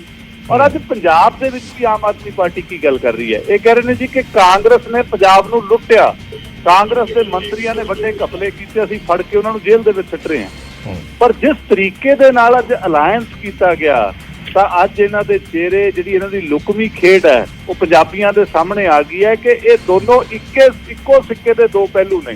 ਹੁਣ ਮਾਲਵਿੰਦਰ ਕੰਗ ਸਾਹਿਬ ਜਿਵੇਂ ਮਰਜ਼ੀ ਸ਼ਬਦਾਂ ਦਾ ਹੇਰ-ਫੇਰ ਕਰ ਲੈਣ ਕਿ ਜੀ ਇਹ ਬਾਅਦ ਦੇ ਵਿੱਚ ਡਿਸਾਈਡ ਕਰਾਂਗੇ ਜੀ ਕਿਹਨੇ ਕਿੱਥੋਂ ਲੜਨਾ ਹੈ। ਇੱਕ ਗੱਲ ਸਪਸ਼ਟ ਹੋ ਗਈ ਹੈ ਕਿ ਇਹ ਪਾਰਟੀਆਂ ਦਾ ਗੱਠਜੋੜ ਹੋ ਚੁੱਕਿਆ 2024 ਦੇ ਲਈ, ਤੇ 2024 ਦੇ ਲਈ ਇਹਨਾਂ ਨੇ ਇਕੱਠੇ ਚੋਣ ਲੜਨੀ ਹੈ। ਹੁਣ ਸੀਟ ਸ਼ੇਅਰਿੰਗ ਦੀ ਗੱਲ ਰਹਿ ਗਈ, ਸੋ ਗੱਠਜੋੜ ਤਾਂ ਇਹਨਾਂ ਨੇ ਐਲਾਨ ਦਿੱਤਾ ਅੱਜ, ਪਰ ਇਹ ਕਿਤੇ ਨਾ ਕਿਤੇ ਉਸ ਮੰਡੇਟ ਦੇ ਨਾਲ ਧੋਖਾ ਜੋ ਪੰਜਾਬ ਨੇ ਇਹਨਾਂ ਨੂੰ ਦਿੱਤਾ ਸੀ, ਜੋ ਇਹਨਾਂ ਨੇ ਪੰਜਾਬੀਆਂ ਦੇ ਨਾਲ ਵਾਅਦੇ ਕੀਤੇ ਸੀ, ਉਹ ਤੋਂ ਪਿੱਛੇ ਭੱਜ ਕੇ ਅੱਜ ਇਹ ਗੱਲਾਂ ਕਰਦੇ। ਔਰ ਦੂਜੇ ਪਾਸੇ ਮੈਂ ਪ੍ਰਤਾਪ ਬਾਜਵਾ ਨੂੰ ਵੀ ਪੁੱਛਣਾ ਚਾਹੁੰਦਾ, ਉਹ ਕਹਿੰਦੇ ਜੀ ਕਿ ਸਾਡੀ ਨਾ ਮਤਲਬ ਕਿ ਇਹ ਲੋਕਾਂ ਨੂੰ ਆਪਾਂ ਕੀ ਸਮਝ ਰਹੇ ਹਾਂ, ਕਿ ਕੀ ਆਪਾਂ ਪੰਜਾਬ ਨੂੰ ਆਪਣੇ ਸ਼ਬਦਾਂ ਦੇ ਨਾਲ ਬੇਵਕੂਫ ਬਣਾਉਣਾ ਚਾਹ ਰਹੇ ਹਾਂ? ਜਦੋਂ ਖੁੱਲ ਕੇ ਸਾਹਮਣੇ ਆ ਗਏ, ਤੁਸੀਂ ਇੱਕ ਮੰਚ ਦੇ ਉੱਤੇ ਇਕੱਠੇ ਹੋ ਗਏ, ਤਾਂ ਹੁਣ ਜਿਹੜੀਆਂ ਦੂਜੀਆਂ ਗੱਲਾਂ ਨੇ ਦਾ ਕੋਈ ਫਾਇਦਾ ਨਹੀਂ। ਕੰਗ ਸਾਹਿਬ ਦੇਖੋ, ਗੱਲ ਇਹ ਆ ਵੀ ਪਾਰਟੀਆਂ ਤਾਂ ਬਚਣਗੀਆਂ ਕਿ ਜੇ ਸੰਵਿਧਾਨ ਬਚੂਗਾ। ਜਦੋਂ ਡੈਮੋਕ੍ਰੇਸੀ ਖਤਮ ਕਰਨ ਤੇ ਆ ਗਏ ਆ ਹੁਣ ਭਾਜਪਾ, ਨੋ ਡਾਊਟ ਅਕਾਲੀ ਦਲ ਤੇ ਚਲੋ ਨਾ 3 'ਚ ਨਾ 13 'ਚ ਨਾ ਪਲੇਰਾਂ 'ਚ ਨਾ ਸਪੇਰਾਂ 'ਚ ਉਹਨਾਂ ਨੇ ਇਹਨਾਂ ਨੂੰ ਬੁਲਾਇਆ ਹੀ ਨਹੀਂ ਹੈ। ਮੋਦੀ ਸਾਹਿਬ ਹੋਣਾ ਨੇ ਇਹਨਾਂ ਨੇ ਜ਼ੋਰ ਲਾ ਲਿਆ ਢਿੱਲ ਦਾ, ਔਰ ਫਿਰ ਵੀ ਉਹਨਾਂ ਨੇ ਨਹੀਂ ਬੁਲਾਇਆ, ਤੇ ਇਹਨਾਂ ਦੀ ਤੇ ਮੈਂ ਪੀੜਾ ਸਮਝ ਸਕਦਾ। ਲੇਕਿਨ ਗੱਲ ਬਰਾੜ ਸਾਹਿਬ ਸੀਰੀਅਸਲੀ ਇਹ ਆ ਵੀ ਜਦੋਂ ਸੰਵਿਧਾਨ ਹੀ ਨਾ ਬਚਿਆ, ਡੈਮੋਕ੍ਰੈਟਿਕ ਇੰਸਟੀਟਿਊਸ਼ਨਸ ਹੀ ਨਾ ਬਚੇ, ਸੰਸਥਾਵਾਂ ਹੀ ਡੈਮੋਕ੍ਰੇਸੀ ਦੀਆਂ ਖਤਮ ਕਰ ਦੇਣੀਆਂ, ਆਨਰੇਬਲ ਸੁਪਰੀਮ ਕੋਰਟ ਨੂੰ ਮੰਨਣ ਨੂੰ ਤਿਆਰ ਨਹੀਂ ਹੈ, ਤੋ ਇਲੈਕਟਡ ਪ੍ਰੋਸੈਸ ਨੂੰ ਮੰਨਣ ਨੂੰ ਤਿਆਰ ਨਹੀਂ ਹੈ, ਤੇ ਫਿਰ ਪਾਰਟੀਆਂ ਦੀ ਐਗਜ਼ਿਸਟੈਂਸ ਕਿੱਥੇ ਬਚਦੀ ਹੈ? ਪਾਰਟੀਆਂ ਕਿੱਥੇ ਖੜਨਗੀਆਂ? ਸੋ ਅੱਜ ਜਿਹੜੀ ਲੋੜ ਹੈ, ਅੱਜ ਹਾਂ ਦਾ ਨਾਰਾ ਮਾਰਨ ਦੀ ਲੋੜ ਹੈ ਸੰਵਿਧਾਨ ਬਚਾਉਣ। ਸੰਵਿਧਾਨ ਸਾਡੇ ਲਈ ਸਭ ਤੋਂ ਜ਼ਰੂਰੀ ਆ, ਬਾਕੀ ਚੀਜ਼ਾਂ ਬਾਅਦ 'ਚ ਹੈ। ਬਾਕੀ ਵੀ ਸਭ ਕੁਝ ਹੋ ਜਾਣਾ ਠੀਕ ਜਦੋਂ ਤੁਹਾਡਾ ਡੈਮੋਕ੍ਰੈਟਿਕ ਪ੍ਰੋਸੈਸ ਠੀਕ ਬਣਿਆ ਰਹੂਗਾ। ਲੇਕਿਨ ਮੋਦੀ ਸਾਹਿਬ ਹੋਣਾ ਦੀ ਪੂਰਾ ਢਿੱਲ ਦਾ ਜ਼ੋਰ ਲੱਗਿਆ ਹੋਇਆ, ਕਿਸੇ ਨਾ ਕਿਸੇ ਤਰੀਕੇ ਨਾਲ ਜਿਹੜਾ ਆ 24 ਦਾ ਇਲੈਕਸ਼ਨ ਟਪਾ ਲਈਏ, ਤੇ ਉਸ ਤੋਂ ਬਾਅਦ ਤੇ ਚੋਣਾਂ ਜਿਸ ਤਰ੍ਹਾਂ ਚਾਈਨਾ ਹੈ ਜਾਂ ਰਸ਼ੀਆ 'ਚ ਹੋ ਰਿਹਾ ਹੈ, ਤੇ ਅਸੀਂ ਉਹ ਤਰੀਕਾ ਅਪਣਾਉਣਾ ਆ। ਔਰ ਉਸੇ ਤਰੀਕੇ ਕਰਕੇ ਹੀ, ਉਸ ਤਰੀਕੇ ਤੋਂ ਲੋਕਾਂ ਨੇ ਸੁਚੇਤ ਹੋ ਕੇ ਸਾਰੀ ਦੇਸ਼ ਦੇ ਲੋਕ ਲਾਮਬੰਦ ਹੋ ਰਹੇ ਆ। ਜਿਸ ਤਰੀਕੇ ਨਾਲ ਹੇਟਡ ਪੋਲਿਟਿਕਸ ਇਹਨਾਂ ਨੇ ਚਲਾਈ ਆ, ਧਰਮ ਦੇ ਨਾਂ ਤੇ ਲੋਕਾਂ 'ਚ ਵੰਡੀਆਂ ਪਾਈਆਂ, ਮਾਈਨੋਰਟੀਜ਼ ਨੂੰ ਔਰ ਦਲਿਤਾਂ ਤੇ ਅਤਿਆਚਾਰ ਕੀਤੇ ਆ, ਉਹ ਸਾਰਿਆਂ ਦੇ ਸਾਹਮਣੇ ਆ। ਕਿਸਾਨੀ ਜਵਾਨੀ ਹਾਈਐਸਟ ਲੈਵਲ ਤੇ ਬੇਰੁਜ਼ਗਾਰ ਹੈ। ਕਿਸਾਨੀ ਨੂੰ ਇਹ ਬਿਲਕੁਲ ਕੋਈ ਪੱਲਾ ਨਹੀਂ ਫੜਿਆ, ਤੇ 11 ਲੱਖ ਕਰੋੜ ਦੇ ਕਾਰਪੋਰੇਟ ਤੇ ਜਿਹੜੇ ਕਰਜ਼ੇ ਜਿਹੜੇ ਰਾਈਟ ਆਫ ਕੀਤੇ ਆ ਮੋਦੀ ਸਾਹਿਬ ਨੇ। ਸੋ ਅੱਜ ਦੇਸ਼ ਬਚਾਉਣ ਦੀ ਇਸ ਲੜਾਈ 'ਚ ਜਿਹੜਾ ਆ, ਜਿਹੜੇ ਲੋਕ ਸੁਹਾਰਦ ਹੈ ਦੇਸ਼ ਨੂੰ ਬਚਾਉਣ ਤੋਂ ਇਕੱਠੇ ਹੋ ਰਹੇ ਆ, ਉਸੇ ਹੀ ਸਿਲਸਿਲੇ 'ਚ ਬੰਗਲੌਰ ਮੀਟਿੰਗ ਹੋਈ। ਠੀਕ ਹੈ ਕੰਗ ਸਾਹਿਬ, ਛੋਟਾ ਜਿਹਾ ਜਵਾਬ। ਨਹੀਂ, ਮੈਂ ਤਾਂ ਕੰਗ ਸਾਹਿਬ ਨੂੰ ਪੁੱਛਣਾ ਚਾਹੁੰਦਾ, ਦੇਖੋ ਫਿਰ ਸ਼ਬਦਾਂ ਦਾ ਹੇਰ ਫੇਰ, ਕਹਿੰਦੇ ਪਲੇਅਰਾਂ 'ਚ ਨਹੀਂ ਸਪੇਅਰਾਂ 'ਚ ਨਹੀਂ। ਕੰਗ ਸਾਹਿਬ, ਤੁਸੀਂ ਤਾਂ ਸਰਕਾਰ ਹੰਢਾਈ ਆ ਹਲੇ 1.5 ਸਾਲ। ਸ਼੍ਰੋਮਣੀ ਅਕਾਲੀ ਦਲ ਨੇ ਲੋਕਾਂ ਦੀ ਸੇਵਾ 10 ਸਾਲ ਲਗਾਤਾਰ ਕੀਤੀ ਹੈ। ਤੁਸੀਂ ਵੀ ਉਹ ਸੱਤਾ ਦਾ ਆਨੰਦ ਮਾਣਿਆ, ਠੀਕ ਹੈ, ਸੱਤਾ ਲੈ ਕੇ ਇਹ ਸਾਰੇ ਜਾਣਦੇ ਨੇ। ਤੁਸੀਂ ਇੱਕ ਸਪਸ਼ਟ ਮੇਰੀ ਗੱਲ ਦਾ ਜਵਾਬ ਕਿਉਂ ਨਹੀਂ ਦਿੰਦੇ ਕਿ ਕੀ ਹੁਣ ਤੁਹਾਡਾ ਕਾਂਗਰਸੀਆਂ ਨਾਲ ਕੋਈ ਗੁਪਤ ਸਮਝੌਤਾ ਹੋ ਗਿਆ? ਕੀ ਵਿਜੀਲੈਂਸ ਦੀ ਕਾਰਵਾਈ ਜਿਹੜੇ ਕੇਸ ਨੇ ਉਹ ਆਮ ਆਦਮੀ ਪਾਰਟੀ ਹੁਣ ਵਾਪਸ ਲੈਣ ਜਾ ਰਹੀ ਹੈ? ਜਿਹੜੀ ਪਾਰਟੀ ਨੂੰ ਤੁਸੀਂ ਭ੍ਰਸ਼ਟ ਕਹਿੰਦੇ ਸੀ, ਜਿਹੜੀ ਪਾਰਟੀ ਨੂੰ ਕਹਿੰਦੇ ਹੋ ਕਿ ਪੰਜਾਬ ਲੁੱਟ ਕੇ ਖਾ ਗਈ, ਅੱਜ ਉਹਦੇ ਨਾਲ ਤੁਸੀਂ ਬਰਾਬਰ ਕੁਰਸੀ ਢਾ ਕੇ ਸੀਟ ਸ਼ੇਅਰਿੰਗ ਦੀ ਗੱਲ ਕਰਦੇ ਹੋ ਤੇ ਹੁਣ ਬਹਾਨਾ ਕੀ ਲਾਉਂਦੇ ਹੋ? ਕਿਉਂਕਿ ਦੇਸ਼ ਤੇ ਸੰਵਿਧਾਨ ਨੂੰ ਖਤਰਾ ਹੋ ਗਿਆ।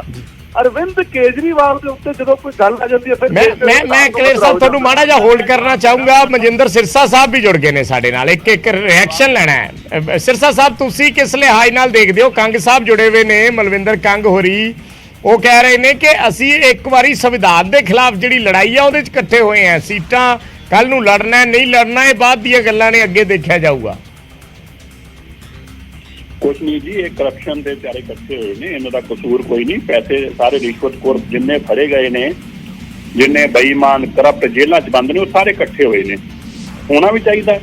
ਔਰ ਤੁਸੀਂ ਅਕਸਰ ਦੇਖਿਆ ਹੋਵੇ, ਕਦੇ ਤੁਸੀਂ ਵਿਆਹ ਫੰਕਸ਼ਨ ਤੇ ਵੀ ਜਾਓ, ਤੁਸੀਂ ਦੇਖੋਗੇ ਇੱਕ ਸਾਈਡ ਤੇ ਵਕੀਲ ਖੜੇ ਗੱਲਾਂ ਕਰ ਰਹੇ ਹੁੰਦੇ ਨੇ, ਦੂਜੇ ਪਾਸੇ ਡਾਕਟਰ ਖੜੇ ਆਪਣੀਆਂ ਗੱਲਾਂ ਕਰ ਰਹੇ ਹੁੰਦੇ ਨੇ, ਤੀਜੇ ਪਾਸੇ ਜਿਹੜੇ ਤਿਹਾੜ ਜੇਲ੍ਹ ਦੇ ਹੁੰਦੇ ਨੇ ਲੋਕ ਬਾਹਰ ਆਏ ਹੁੰਦੇ ਨੇ, ਉਹ ਗੱਲਾਂ ਕਰ ਰਹੇ ਹੁੰਦੇ ਨੇ ਕਿ ਭਾਈ ਜੇਲ੍ਹ 'ਚ ਜੇਲਰ ਆਏ ਆ, ਜੇਲਰ ਆਏ। ਇਸ ਕਰਕੇ ਸਾਰੇ ਜੇਲ੍ਹਾਂ ਵਾਲੇ ਇਕੱਠੇ ਹੋਏ ਨੇ ਤੇ ਕਰਪਟ ਔਰ ਬੇਈਮਾਨ ਲੋਕ ਇਕੱਠੇ ਹੋਏ ਨੇ। ਇਹਨਾਂ ਦਾ ਇੱਕ ਹੀ ਏਜੰਡਾ ਹੈ ਕਿ ਜਿਹੜੀ ਕਰਪਸ਼ਨ ਕਰਕੇ ਪੈਸਾ ਇਕੱਠਾ ਕੀਤਾ ਸੀਗਾ ਉਹ ਤਾਰ-ਤਾਰ ਹੁੰਦਾ ਜਾ ਰਿਹਾ ਹੈ। ਕਿਸ ਤਰ੍ਹਾਂ ਕਰਪਸ਼ਨ ਦੇ ਜਿਹੜੇ ਇੰਨੇ ਵੱਡੇ ਵਾਰ ਹੋ ਰਹੇ ਨੇ ਕਰਪਸ਼ਨ ਦੇ ਖਿਲਾਫ, ਉੱਥੋਂ ਕਿਵੇਂ ਬਚਿਆ ਜਾਵੇ। ਸੋ ਇੱਕ ਹੀ ਏਜੰਡਾ। ਤੁਸੀਂ ਇਹਨਾਂ ਚੋਂ ਕਿਸੇ ਦਾ ਨਾਮ ਚੁੱਕ ਕੇ ਦੇਖ ਲਓ, ਭਾਵੇਂ ਲਾਲੂ ਪ੍ਰਸਾਦ ਯਾਦਵ ਜੀ ਹੋਣ, ਭਾਵੇਂ ਅਖਿਲੇਸ਼ ਯਾਦਵ ਜੀ ਹੋਣ, ਭਾਵੇਂ ਮਮਤਾ ਜੀ ਉਹਨਾਂ ਤੋਂ ਹੋਵੇ, ਚਾਹੇ ਅਰਵਿੰਦ ਕੇਜਰੀਵਾਲ ਜੀ ਦੇ ਸਾਥੀ ਮਨੀਸ਼ ਸਿਸੋਦੀਆ ਜੀ ਔਰ ਬਾਕੀ ਹੋਣ, ਸਾਰੇ ਕਰਪਟ ਲੋਕ ਇਕੱਠੇ ਹੋਏ ਨੇ। ਔਰ ਇਹ ਉਹ ਕਰਪਟ ਲੋਕ ਨੇ ਜਿਨ੍ਹਾਂ ਨੂੰ ਖੁਦ ਕਦੀ ਅਰਵਿੰਦ ਕੇਜਰੀਵਾਲ ਜੀ ਸਭ ਤੋਂ ਵੱਡੇ ਦੇਸ਼ ਦੇ ਕਰਪਟ ਬੰਦੇ ਦੱਸਦੇ ਸੀ। ਉਹ ਗੱਲ ਵੱਖਰੀ ਆ, ਅੱਜ ਉਹਨਾਂ ਦੀ ਮਜਬੂਰੀ ਆ ਕਰਪਸ਼ਨ ਨਾਲ ਖੜੇ ਹੋਣਾ, ਕਿਉਂਕਿ ਕਰਪਟ ਨਾਲ ਹੀ ਖੜਾ ਹੋਏਗਾ ਜਾ ਕੇ। ਸੋ ਜਿਹਨਾਂ ਦੀ ਜਿਹੜੀ ਜਗ੍ਹਾ ਸੀ ਕਰਪਸ਼ਨ ਵਾਲੇ ਲੋਕ ਕਰਪਸ਼ਨ ਨਾਲ ਜਾ ਕੇ ਖੜੇ ਹੋ ਗਏ। ਕੰਗ ਸਾਹਿਬ, ਤੁਹਾਡਾ ਜਵਾਬ ਚਾਹਾਂਗਾ। ਦੇਖੋ, ਮੈਂ ਦੋਨਾਂ ਦਾ ਜਵਾਬ ਦੂੰਗਾ। ਪਹਿਲਾਂ ਮੈਂ ਕਲੇਰ ਸਾਹਿਬ ਛੋਟੇ ਵੀਰ ਦਾ ਜਵਾਬ ਦੇਦਾ। ਇਹਨਾਂ ਨੇ ਕਿਹਾ ਸੱਤਾਂ ਢਾਈ, ਮੈਂ ਬਿਲਕੁਲ ਰਿਹਾ 1.5 ਸਾਲ ਰਿਹਾ, 2 ਸਾਲ ਰਿਹਾ, ਲੇਕਿਨ ਜਦੋਂ ਭਾਜਪਾ ਨੇ ਪੰਜਾਬ ਦੇ ਇੰਟਰਸਟ ਦੇ ਖਿਲਾਫ ਗੱਲ ਕੀਤੀ, ਮੈਂ ਕੋਰ ਗਰੁੱਪ ਔਰ ਜਨਰਲ ਸੈਕਟਰੀ ਦੇ ਜਿਹੜੀ ਪੋਸਟ ਨੂੰ ਲੱਤ ਮਾਰ ਕੇ ਆਇਆ। ਪੰਜਾਬ ਦੇ ਨਾਲ ਖੜਿਆ। ਜਿਹੜੇ ਕਾਲੇ ਬਿੱਲ ਅਕਾਲੀ ਦਲ ਨੇ ਮਿਲ ਕੇ ਭਾਜਪਾ ਨਾਲ ਪੰਜਾਬ ਦੀ ਕਿਸਾਨੀ ਨੂੰ ਖਤਮ ਕਰਨ ਲਈ ਬਣਾਏ ਸੀ। ਸੋ ਅਸੀਂ ਪੰਜਾਬ ਨਾਲ ਖੜੇ ਹਾਂ, ਡਟ ਕੇ ਖੜੇ ਹਾਂ। ਦੂਜੀ ਗੱਲ ਜਿਹੜੀ ਕਰਪਸ਼ਨ ਨੂੰ ਲੈ ਕੇ ਕਹੀ ਹੈ ਸਿਰਸਾ ਸਾਹਿਬ ਨੇ, ਦੇਖੋ 2 ਦਿਨ ਪਹਿਲਾਂ ਅਜੀਤ ਪਵਾਰ ਬਾਰੇ ਔਰ ਪ੍ਰਫੁੱਲ ਪਟੇਲ ਬਾਰੇ ਮੋਦੀ ਸਾਹਿਬ ਭਾਸ਼ਣ ਦਿੰਦੇ ਆ ਔਰ ਠੋਕ ਕੇ ਨਾਂ ਲੈ ਕੇ ਦਿੰਦੇ ਆ। 2 ਦਿਨ ਬਾਅਦ ਮੋਦੀ ਸਾਹਿਬ ਉਹਨਾਂ ਨੂੰ ਜੁਆਇਨ ਕਰਾ ਕੇ ਡਿਪਟੀ ਸੀਐਮ ਬਣਾ ਦਿੰਦੇ। ਇਸੇ ਤਰੀਕੇ ਨਾਲ ਭਾਜਪਾ ਨੇ ਕਈ ਮਹੀਨਿਆਂ ਤੱਕ ਹੈਮੰਤ ਬਿਸ਼ਵਾ ਜਿਹੜੇ ਆਸਾਮ ਦੇ ਮੁੱਖ ਮੰਤਰੀ ਉਹਨਾਂ ਦੇ ਖਿਲਾਫ ਧਰਨੇ ਲਾਏ ਭਾਜਪਾ ਦੀ ਯੂਨਿਟ ਨੇ, ਔਰ ਬੀਜੇਪੀ ਜੁਆਇਨ ਕਰ ਲਈ ਤੇ ਔਰ ਉਹਨਾਂ ਨੂੰ ਮੁੱਖ ਮੰਤਰੀ ਬਣਾਤਾ। ਦੁੱਧ ਦੇ ਧੁੱਪੇ ਹੋ ਗਏ। ਇਸੇ ਤਰੀਕੇ ਨਾਲ ਮੁਕੁਲ ਦੇਵ ਦਾ ਜਿਹੜਾ ਵੈਸਟ ਬੰਗਾਲ, ਇਸੇ ਤਰੀਕੇ ਨਾਲ ਵਿਆਪਮ ਘੁਟਾਲੇ ਸ਼ਿਵਰਾਜ ਸਿੰਘ ਚੌਹਾਨ ਦੇ ਖਿਲਾਫ ਇੰਨੇ ਵੱਡੇ ਚਾਰਜਸ ਸੀ, ਉਹ ਅੱਜ ਤੱਕ ਉਹਨਾਂ ਨੂੰ ਮੁੱਖ ਮੰਤਰੀ ਬਣਾ ਰੱਖਿਆ। ਯਦੂਰੱਪਾ ਨੂੰ ਇਹਨਾਂ ਨੇ ਮੁੱਖ ਮੰਤਰੀ ਬਣਾ ਰੱਖਿਆ। ਔਰ ਪੰਜਾਬ 'ਚ ਬਰਾੜ ਸਾਹਿਬ, ਮੈਂ ਪੰਜਾਬ 'ਚ ਆਵਾਂ, ਭਾਜਪਾ ਨੇ ਚਾਹੇ ਸੁੰਦਰ ਅਰੋੜਾ ਹੋਣ, ਚਾਹੇ ਬਲਬੀਰ ਸਿੱਧੂ ਜੀ ਹੋਣ, ਚਾਹੇ ਕਾਂਗੜ ਸਾਹਿਬ ਹੋਣ, ਸਾਰਿਆਂ ਦੇ ਖਿਲਾਫ ਸੜਕਾਂ ਤੋਂ ਲੈ ਕੇ ਸੰਸਦ ਤੱਕ ਪ੍ਰਦਰਸ਼ਨ ਕੀਤਾ, ਵਿਧਾਨ ਸਭਾ ਤੱਕ। ਔਰ ਕੀ ਇਹ ਕਰਪਟ ਲੋਕ ਹੈ, ਕਰਪਸ਼ਨ ਹੈ, ਖਾ ਕੇ ਲੁੱਟ ਕੇ ਉਹਨਾਂ ਤੇ ਭਾਜਪਾ ਨੇ ਪਟਾ ਪਵਾ ਲਿਆ। ਉਹ ਦੋਦੇ ਧੁੱਪੇ ਹੋ ਗਏ। ਸੋ ਕਰਪਸ਼ਨ ਨੂੰ ਲੈ ਕੇ ਭਾਜਪਾ ਦੀ ਜਿਹੜੀ ਦੋਗਲੀ ਨੀਤੀ ਹੈ ਸਾਰੇ ਦੇਸ਼ ਦੇ ਸਾਹਮਣੇ ਉਜਾਗਰ ਹੋ ਗਈ ਆ।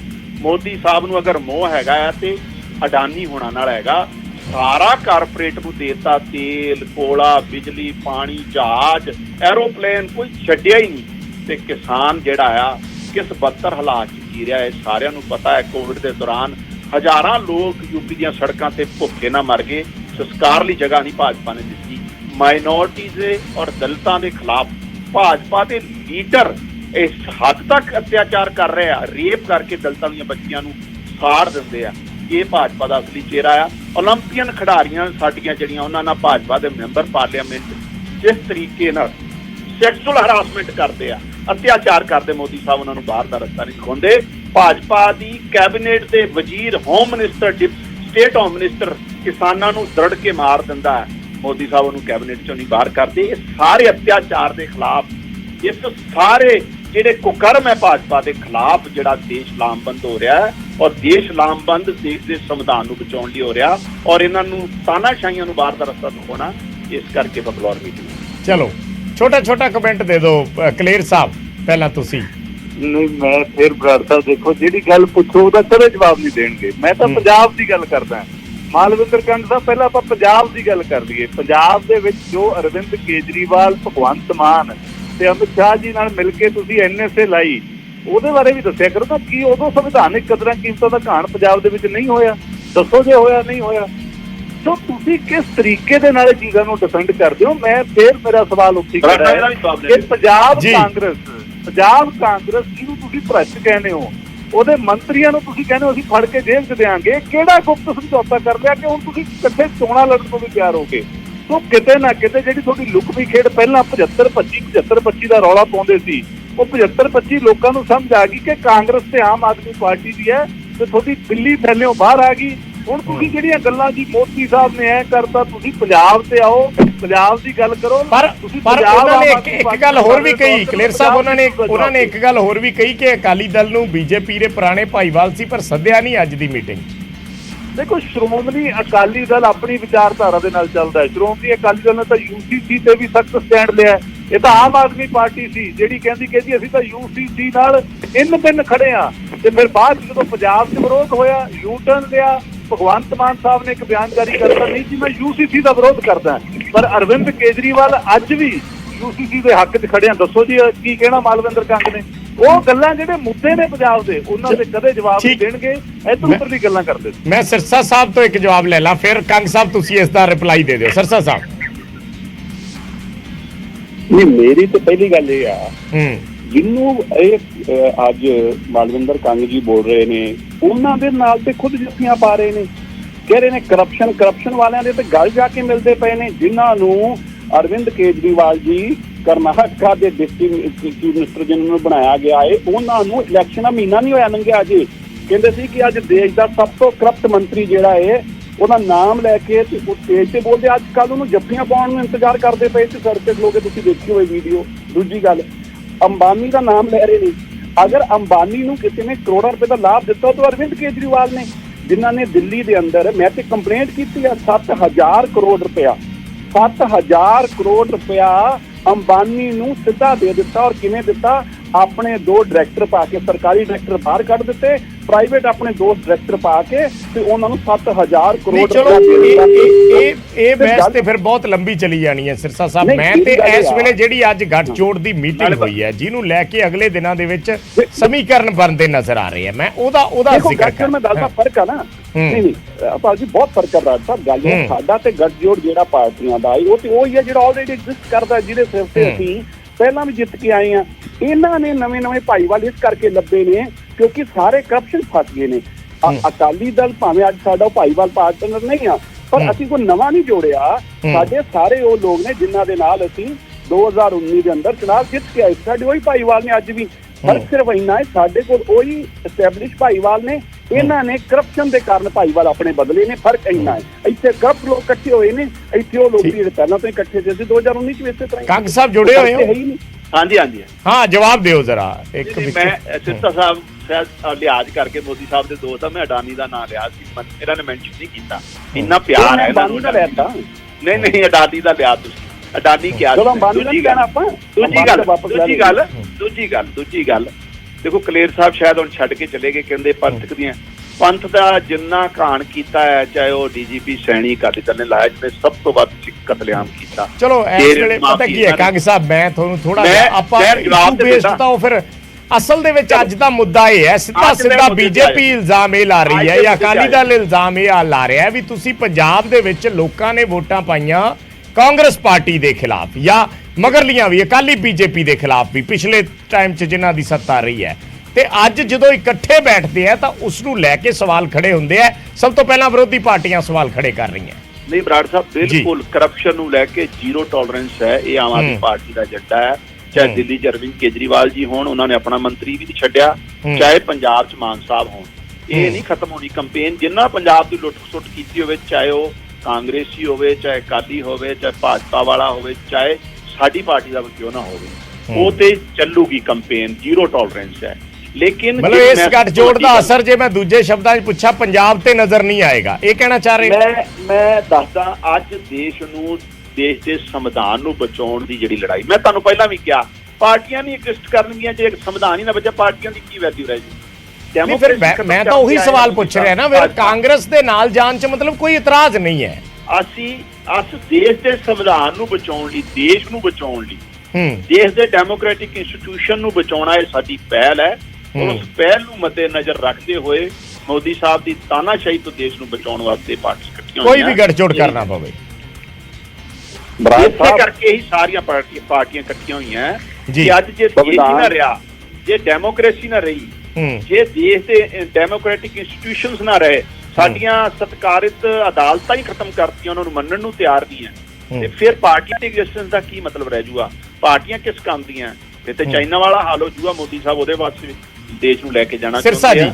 ਔਰ ਜੇ ਲਾਸਟ ਦੇਖੋ ਬਰਾੜ ਸਾਹਿਬ, ਆਪਾਂ ਸਾਰੇ ਜਾਣਦੇ ਹਾਂ ਕਿ ਇਹ ਜਿਹੜਾ ਹੈ ਡੈਮੋਕ੍ਰੇਸੀ ਸੰਵਿਧਾਨ ਤੇ ਬਹਾਨਾ ਹੈ, ਬੇਸਿਕਲੀ ਕਰਪਸ਼ਨ ਨੂੰ ਬਚਾਉਣਾ ਹੈ। ਮਕਸਦ ਤੇ ਕਰਪਸ਼ਨ ਤੋਂ ਬਚਣਾ ਔਰ ਕਰਪਸ਼ਨ ਨੂੰ ਬਚਾਉਣਾ ਹੈ, ਜੇਲ੍ਹ ਤੋਂ ਬਚਣਾ ਔਰ ਜੇਲ੍ਹ ਤੋਂ ਬਚਾਉਣਾ ਹੈ, ਬਾਕੀ ਸਭ ਤੋਂ ਬਹਾਨਾ ਹੈ। ਹੁਣ ਇੱਕ ਗੱਲ ਦੱਸੋ ਤੁਸੀਂ, ਇਹ ਨਵੀਂ ਗੱਲ ਸ਼ੁਰੂ ਕਰ ਦਿੱਤੀ, ਇਹ ਜੀ ਸੰਵਿਧਾਨ ਖਤਮ ਹੋ ਚਲਿਆ, ਅਦਾਲਤਾਂ ਖਤਮ ਹੋ ਗਈਆਂ ਨੇ। ਅਰੇ ਬਈ ਦੇਸ਼ ਸਾਰਾ ਅਦਾਲਤਾਂ ਤੇ ਖੜਾ, ਅਦਾਲਤਾਂ ਅਗਰ ਖਤਮ ਨਹੀਂ ਹੁੰਦੀਆਂ ਤੇ ਮਨੀਸ਼ ਸਿਸੋਦੀਆ ਜੇਲ੍ਹ 'ਚ ਨਾ ਹੁੰਦਾ। ਅਦਾਲਤਾਂ ਕਾਇਮ ਨੇ ਤਾਂ ਹੀ ਤੇ ਮਨੀਸ਼ ਸਿਸੋਦੀਆ ਸਿੰਦਰ ਜੇਲ੍ਹ 'ਚ, ਅਦਾਲਤਾਂ ਕਾਇਮ ਨੇ ਤਾਂ ਹੀ ਤੇ ਰਾਹੁਲ ਗਾਂਧੀ ਦੀ ਮੈਂਬਰਸ਼ਿਪ ਗਈ, ਅਦਾਲਤਾਂ ਕਾਇਮ ਨੇ ਤਾਂ ਹੀ ਤੇ ਤੁਸੀਂ ਇਕੱਠੇ ਹੋ ਕੇ ਭਜਦੇ ਪਏ ਜੇ ਕੋਰਟਾਂ ਕਚਹਿਰੀਆਂ ਕਾਇਮ ਨੇ, ਅਸੀਂ ਜੇਲ੍ਹ 'ਚ ਜਾਵਾਂਗੇ। ਹੁਣ ਬਹਾਨਾ ਦੇਖੋ ਕੀ ਆ, ਦੇਸ਼ ਅੰਦਰ ਸੰਵਿਧਾਨ ਖਤਮ ਹੋ ਜੂਗਾ, ਚਲੋ ਇਹ ਵੀ ਖਤਮ ਹੋ ਜਾਏਗਾ ਫਿਰ। ਹੋਰ ਹੁਣ ਜੀ ਦੇਸ਼ ਦੇ ਅੰਦਰ ਕਾਨੂੰਨ ਵੀ ਖਤਮ ਹੋ ਜੂਗਾ, ਚਲੋ ਇਹ ਵੀ ਖਤਮ ਹੋਗਾ ਫਿਰ। ਕੋਰਟ ਕਚਹਿਰੀਆਂ ਵੀ ਖਤਮ ਹੋ ਜਾਣਗੀਆਂ, ਚਲੋ ਅੱਛਾ ਫਿਰ ਇਲੈਕਸ਼ਨ ਕਮਿਸ਼ਨ, ਸਾਰਾ ਕੁਝ ਹੀ ਖਤਮ ਹੋ ਜੂਗਾ। ਬਈ ਤੁਸੀਂ ਹੁਣ ਚੁਣਾਵ ਜਿੱਤ ਕੇ ਹਟੇ ਜੇ, ਮਹੀਨਾ 4 ਸਾਲ ਪਹਿਲਾਂ ਪੰਜਾਬ ਦਾ ਜੇ ਚੁਣਾਵ ਵੀ ਖਤਮ ਹੋ ਗਏ, ਇਲੈਕਸ਼ਨਾਂ ਵੀ ਖਤਮ ਹੋ ਗਈਆਂ, ਸਭ ਤੋਂ ਤੁਸੀਂ ਕਿਵੇਂ ਬਣੀ ਜਾਂਦੇ ਜੇ? ਅਰਵਿੰਦ ਕੇਜਰੀਵਾਲ ਦਿੱਲੀ 'ਚ ਮੁੱਖ ਮੰਤਰੀ ਬਣ ਗਏ ਤੇ ਤੁਸੀਂ ਮੁੱਖ ਮੰਤਰੀ ਕਿਵੇਂ ਬਣੀ ਜਾਂਦੇ ਜੇ? ਬਸ ਗੱਲ ਇੰਨਾ ਏ, ਜਿਹੜਾ ਮਾਲ ਮੱਤਾ ਇਕੱਠਾ ਕੀਤਾ ਏ ਕਰਪਸ਼ਨ ਦਾ ਜਿਹੜਾ ਏ ਉਹ ਆ ਬਸ, ਬਾਕੀ ਤੇ ਬਹਾਨਾ ਏ। ਚਲੋ ਇਸੇ ਤਰ੍ਹਾਂ ਕਹਿਣ ਭਾਈ ਗੱਲ ਇਹ ਆ, ਅੱਜ ਪੰਜਾਬ 'ਚ ਰੋਜ਼ ਕਹਿੰਦੇ ਸੀ ਭਗਵੰਤ ਮਾਨ ਜੀ ਮੈਂ ਫਲਾਣਾ ਕਾਂਗਰਸੀ ਅੰਦਰ ਕਰਤਾ ਫਲਾਣਾ। ਅਰੇ ਕਾਂਗਰਸੀਆਂ ਦੀ ਜਿਹੜੀ ਮਾਂ ਜਿਹੜੀ ਕਰਪਸ਼ਨ ਦੀ ਜੜ ਆ ਰਾਹੁਲ ਗਾਂਧੀ, ਉਹਨੂੰ ਤੁਸੀਂ ਗੱਲ 'ਚ ਸਰੋਪੇ ਪਾਉਂਦੇ ਪਏ ਜੇ, ਗੱਲ 'ਚ ਹਾਰ ਪਾਉਂਦੇ ਪਏ ਜੇ। ਕਰਪਸ਼ਨ ਨੂੰ ਜੱਫੀਆਂ ਪਾ ਕੇ ਕਹਿੰਦੇ ਅਸੀਂ ਕਰਪਸ਼ਨ ਖਤਮ ਕਰਨੀ ਆ। ਇਹ ਨਵਾਂ ਤਰੀਕਾ ਖੜਮ ਹੋਇਆ ਏ, ਕਰਪਸ਼ਨ ਨੂੰ ਜੱਫੀ ਪਾ ਕੇ ਅਸੀਂ ਕਰਪਸ਼ਨ ਖਤਮ ਕਰਾਂਗੇ। ਤੇ ਉਹ ਹਿਸਾਬ ਹੋ ਗਿਆ। ਸ਼ਰਾਬੀ ਨੂੰ ਪੁੱਛਿਆ ਸ਼ਰਾਬ, ਉਹ ਕਹਿੰਦਾ ਜੀ ਬੜੀ ਗੰਦੀ ਚੀਜ਼ ਆ। ਕਹਿੰਦਾ ਫਿਰ ਤੂੰ ਪੀਂਦਾ ਕਿਉਂ ਆ? ਕਹਿੰਦਾ ਮੈਂ ਖਤਮ ਕਰਨੀ ਤਾਂ ਹੀ ਤੇ ਪੀਣਾ, ਗੰਦੀ ਚੀਜ਼ ਨੂੰ ਖਤਮ ਕਰ ਦੋ। ਇਹ ਵੀ ਉਤਰਾ ਹੀ ਕਰਪਸ਼ਨ ਖਤਮ ਕਰਨ ਲੱਗੇ ਨੇ, ਜੱਫੀ ਪਾ ਕੇ ਕਰਪਸ਼ਨ ਨੂੰ ਖਤਮ ਕਰਨ ਲੱਗੇ। ਚਲੋ ਕੰਗ ਸਾਹਿਬ ਛੋਟਾ ਜਿਹਾ ਜਵਾਬ ਦੇ ਦਿਓ, ਮੈਂ ਵਾਈਂਡ ਅਪ ਕਰਨਾ ਹੈ। ਲਾ ਬਹੁਤ ਛੋਟਾ ਜਿਹਾ। ਇਹ ਦੇਸ਼ ਜਿਹੜਾ ਆ ਵੱਖ-ਵੱਖ ਜਿਹੜੀ ਡਾਈਵਰਸਿਟੀ ਹੈ, ਅਗਟੜ ਫੁੱਲਾਂ ਦਾ ਗਲਸਤਾ। ਭਾਜਪਾ ਚਾਹੁੰਦੀ ਇੱਕ ਦੇਸ਼, ਇੱਕ ਭਾਸ਼ਾ, ਇੱਕ ਧਰਮ, ਇੱਕ ਸੰਵਿਧਾਨ, ਇੱਕੋ ਹੀ ਕਾਸਟ ਰਵੇ। ਜਿਸ ਤਰੀਕੇ ਨਾਲ ਇਹਨਾਂ ਨੇ ਕਮਿਊਨਿਟੀਆਂ ਦਾ ਘਾਣ ਕੀਤਾ, ਖਾਸ ਕਰ ਦਲਿਤ ਭਾਈਚਾਰੇ ਦਾ, ਮੁਸਲਿਮ ਭਾਈਚਾਰੇ ਦਾ, ਮਾਈਨੋਰਟੀਜ਼ ਦਾ, ਸਾਰਿਆਂ ਨੂੰ ਪਤਾ ਹੈ ਕਿਸ ਤਰੀਕੇ ਨਾਲ ਇਹ ਭੇਜਨੇ ਆ ਬੋਲਣਾ ਬਰਬਾਦੀ ਕਰਦੇ ਜਾਂਦੇ ਹੋਏ। ਗੱਲ ਤੇ ਕੰਮ ਦੀ ਗੱਲ ਤੇ ਚਾਹੁੰਦਾ ਹੀ ਨਹੀਂ। ਤੁਹਾਨੂੰ ਨਾ ਮੇਰੀ ਬੇਨਤੀ ਸੁਣੋ, ਵੈਸੇ ਮੈਨੂੰ ਬੋਲਣਾ ਨਹੀਂ ਚਾਹੀਦਾ, ਤੁਸੀਂ ਡੈਕਰਮ ਰੱਖਿਆ ਕਰੋ। ਮੈਂ ਤੁਹਾਨੂੰ ਅੱਗੇ ਵੀ ਕਿਹਾ ਮਿਆਦ ਨਾ ਰੱਖੀ ਦਾ ਹੁੰਦਾ, ਮੈਂ ਤੇ ਕਿਹਾ ਵੀ ਰੱਟੀ ਰਟਾਈ ਇੰਨਾ ਡੈਕ ਨਹੀਂ ਬੋਲਦਾ ਮੈਂ। ਤੁਹਾਨੂੰ ਇੰਨਾ ਪਤਾ ਹੋਵੇ ਨਾ, ਇਹੀ ਤੁਹਾਡੀ ਗੱਲ ਹੈ। ਅਨਪੜਾਂ ਦਾ ਟੋਲਾ ਹੈ, ਤੁਹਾਨੂੰ ਪਤਾ ਹੀ ਨਹੀਂ ਡਿਬੇਟ ਕਿਸ ਤਰ੍ਹਾਂ ਕਰਨੀ ਹੈ। ਚਲੋ ਭਾਈ ਸਾਹਿਬ ਪੜ੍ਹੇ ਲਿਖੇ ਜੇ, ਇਹੀ ਤੁਹਾਡਾ ਹਾਲ ਹੈ। ਲਿਖੇ ਲੋਕ ਹੀ ਕਰ ਰਹੇ ਆ। ਸਿਰਫ ਇਹ ਚਾਹੁੰਦੇ ਸਾਡੇ ਵਪਾਰ ਚੱਲਦੇ ਰਹਿਣ, ਦੇਸ਼ ਜਾਵੇ ਜਿੱਥੇ ਮਰਜ਼ੀ ਪਹੁੰਚ ਜਾਣਦੇ ਨਾ। ਸਾਡੇ ਵਪਾਰ ਵਾਲੇ ਜੇਲ੍ਹ 'ਚ ਬੈਠੇ ਨੇ, ਜਿਹੜੇ ਵਪਾਰ ਵਾਲਾ ਪਤਾ, ਜਿਹੜੇ ਗੁਰਦੁਆਰੇ ਖਾ ਕੇ ਬਹਿ ਗਏ ਬੀਜੇਪੀ ਦੇ ਪੈਰਾਂ 'ਚ, ਸਾਰਿਆਂ ਨੂੰ ਸ਼ਰਾਬ ਦਾ ਵਪਾਰ ਕਰਦੇ ਸੀ, ਉਹ ਜੇਲ੍ਹ 'ਚ ਬੈਠੇ ਨੇ। ਗੁਰਦੁਆਰੇ ਦੀ ਗੋਲਕਾਂ ਖਾਣ ਵਾਲਿਆਂ ਨੂੰ ਪਤਾ ਹੈ। ਘੱਟੋ ਘੱਟ ਇੰਨਾ ਤਾਂ ਅਸੀਂ ਧਿਆਨ ਰੱਖਦੇ ਹਾਂ ਕਿ ਜਿਹੜਾ ਵਿੱਚ ਨਾ ਬੋਲਿਆ ਕਰੋ। ਤੁਹਾਡੀ ਦਿੱਕਤ ਇਹ ਆ, ਤੁਹਾਨੂੰ ਇਹੀ ਪਤਾ ਹੀ ਨਹੀਂ ਡਿਬੇਟ ਕਿਸ ਤਰ੍ਹਾਂ ਕਰਦੀ ਆ। ਮੈਂ ਵਿੱਚ ਨਹੀਂ ਪਤਾ ਰੱਖਿਆ ਕਰੋ। ਦੇਖੋ ਬਰਾੜ ਸਾਹਿਬ, ਇਹਨਾਂ ਦੀ ਦਿੱਕਤ ਇਹ ਆ, ਇਹਨਾਂ ਨੂੰ ਬੋਲਣ ਦਾ ਪਤਾ ਨਹੀਂ, ਤਾਂ ਇਹਨਾਂ ਨੂੰ ਸਿੱਖਾਂਗੇ ਹੁਣ ਆ ਕੇ। ਨਾ ਤੁਸੀਂ ਸਾਡੇ ਕੋਲ ਕੀ ਸਿੱਖਣਾ? ਤੁਹਾਡਾ ਲੈਵਲ ਬਣਾਓ ਡਿਬੇਟ ਕਰਨ ਦਾ। ਕੁਛ ਡਿਬੇਟ ਕਰਨ ਦਾ ਲੈਵਲ ਬਣਾਈਦਾ ਹੁੰਦਾ, ਵਿੱਚ ਨਹੀਂ ਬੋਲੀਦਾ ਦੂਜੇ ਨਹੀਂ। ਚਲੋ ਕੋਈ ਬਣਾ ਕੇ ਦੇਖੋ, ਮੈਂ ਤੁਹਾਡੇ ਵਿੱਚ ਨਹੀਂ ਬੋਲਿਆ। ਦੇਖੋ ਤੁਸੀਂ ਵੱਡੇ ਹੋ, ਮੈਂ ਤਾਂ ਪਰ ਮੈਨੂੰ ਮਜਬੂਰ ਕਰਦੇ। ਦੁਪਹਿਰੇ ਵੀ ਤੁਸੀਂ ਇਹੀ ਕੰਮ ਕੀਤਾ, ਮੈਂ ਵਿੱਚ ਨਹੀਂ ਬੋਲਦਾ। ਮੈਂ ਆਪ ਤੁਹਾਡੀ ਗੱਲ ਸੁਣੀ, ਮੈਂ ਜਵਾਬ ਵੀ ਦਮ ਰੱਖੋ ਨਾ, ਜਵਾਬ ਲੈਣ ਦਾ ਦਮ ਰੱਖ। ਮੈਂ ਸੁਣੀ ਰਿਹਾ ਗੱਲ ਇਹ ਆ, ਤੁਸੀਂ ਇੱਧਰ ਉੱਧਰ ਗੱਲ ਇਹ ਆ, ਨਹੀਂ ਮੈਂ ਨਹੀਂ ਭਜਦਾ, ਭੱਜਣ ਵਾਲੇ। ਚਲੋ ਮੈਂ ਦੂਜਾ ਸਵਾਲ ਪੁੱਛ ਲੈਣਾ, ਠੀਕ ਹੈ? ਮੈਂ ਦੂਜਾ ਸਵਾਲ ਪੁੱਛ ਲੈਣਾ। ਪ੍ਰਤਾਪ ਸਿੰਘ ਬਾਜਵਾ ਨੇ ਅੱਜ ਕਲੀਅਰ ਕੱਟ ਕਿਹਾ ਹੈ ਕਿ ਸਾਡਾ ਆਪ ਦੇ ਨਾਲ ਕੋਈ ਗੱਠਜੋੜ ਨਹੀਂ ਹੈ, ਅਸੀਂ ਪੰਜਾਬ 'ਚ ਵਿਰੋਧੀ ਆ ਉਹਨਾਂ ਦੇ, ਜਾਂ ਆਪ ਸਾਡੀ ਵਿਰੋਧੀ ਹੈ ਤੇ ਵਿਰੋਧੀ ਰਹੂਗੀ। ਦੇਖੋ ਇਸ ਬਿਆਨ ਨੂੰ ਕਿਵੇਂ ਦੇਖਦੇ ਹੋ? ਡੈਫੀਨੇਟਲੀ ਹੈ, ਕਰਪਸ਼ਨ ਨੂੰ ਲੈ ਕੇ ਕੋਈ ਕੰਪਰੋਮਾਈਜ਼ ਨਹੀਂ ਕਰਨਾ। ਔਰ ਬਾਜਵਾ ਸਾਹਿਬ ਤੇ ਉਦੋਂ ਕਹਿੰਦੇ ਸੀ ਜਿਹੜਾ ਬਲੈਕ ਆਰਡੀਨੈਂਸ ਮੋਦੀ ਸਾਹਿਬ ਦੀ ਸਰਕਾਰ ਲੈ ਕੇ ਆਈ ਹੈ, ਉਹ ਸਰਕਾਰਾਂ ਜਿਹੜੀ ਚੁਣੀ ਹੋਈ ਸਰਕਾਰਾਂ ਨੂੰ ਤਾਕਤਾਂ ਖਤਮ ਕਰਨ ਦਾ, ਉਹਦਾ ਸਪੋਰਟ ਵੀ ਨਹੀਂ ਅਸੀਂ ਕਰਨਾ, ਉਹਦਾ ਮਤਲਬ ਵਿਰੋਧ ਨਹੀਂ ਅਸੀਂ ਕਰਨਾ। ਉਹ ਤੇ ਸੈਂਟਰ ਲੀਡਰਸ਼ਿਪ ਨੇ ਤੈਅ ਕੀਤਾ ਕਿਉਂਕਿ ਗੱਲ ਇਹ ਨਹੀਂ ਕਿ ਗੱਲ ਮੈਂ ਜਿਹੜੀ ਸੋ ਇਹਦਾ ਮਤਲਬ ਹੈ ਵੀ ਜਿਹੜਾ ਉਤਲੇ ਜਿਹੜਾ ਨੈਸ਼ਨਲ ਲੀਡਰਸ਼ਿਪ ਨੇ ਤੈਅ ਕਰ ਲਿਆ ਉਹਦੇ ਚ ਸਟੇਟ ਲੀਡਰਸ਼ਿਪ ਕੁਝ ਨਹੀਂ ਕਰ ਸਕਦੀ। ਜੇ ਉੱਪਰਲੇ ਲੈਵਲ ਤੇ ਗੱਠਜੋੜ ਹੋ ਗਿਆ ਤਾਂ ਪੰਜਾਬ 'ਚ ਵੀ ਚੱਲੇਗਾ। ਮੈਨੂੰ ਨਹੀਂ ਪਤਾ ਉਹਨਾਂ ਦੀ ਲੀਡਰਸ਼ਿਪ ਕੀ ਤੈਅ ਕਰਦੀ ਹੈ। ਸਾਡੀ ਲੜਾਈ ਦੇਸ਼ ਦੇ ਸੰਵਿਧਾਨ ਨਹੀਂ, ਉਹਨਾਂ ਨੇ ਤਾਂ ਤੈਅ ਕਰ ਹੀ ਲਿਆ ਜੀ। 26 ਪਾਰਟੀਆਂ ਕੰਗ ਸਾਹਿਬ ਕਹਿਤਾ। ਅਰਵਿੰਦ ਕੇਜਰੀਵਾਲ ਦਾ ਬਿਆਨ ਹੈ ਅੱਜ ਕਿ 26 ਪਾਰਟੀਆਂ ਇਕੱਠੀਆਂ ਹੋ ਗਈਆਂ ਜੀ, ਉਹਦੇ ਚ ਕਾਂਗਰਸ ਮੇਨ ਪਾਰਟੀ ਹੈ। ਨਹੀਂ ਮੈਂ ਉਹੀ ਤੇ ਕਹਿ ਰਿਹਾ, ਸਾਡਾ ਮਕਸਦ ਇਹ ਆ ਕਿ ਮੋਦੀ ਸਾਹਿਬ ਦੀ ਤਾਨਾਸ਼ਾਹੀ ਤੋਂ ਦੇਸ਼ ਨੂੰ ਬਚਾਉਣਾ ਹੈ, ਦੇਸ਼ ਦੇ ਭਾਈਚਾਰੇ ਨੂੰ ਬਚਾਉਣਾ ਹੈ, ਭਾਵੇਂ ਕਾਂਗਰਸ ਨਾਲ ਜਾਣਾ ਪਵੇ।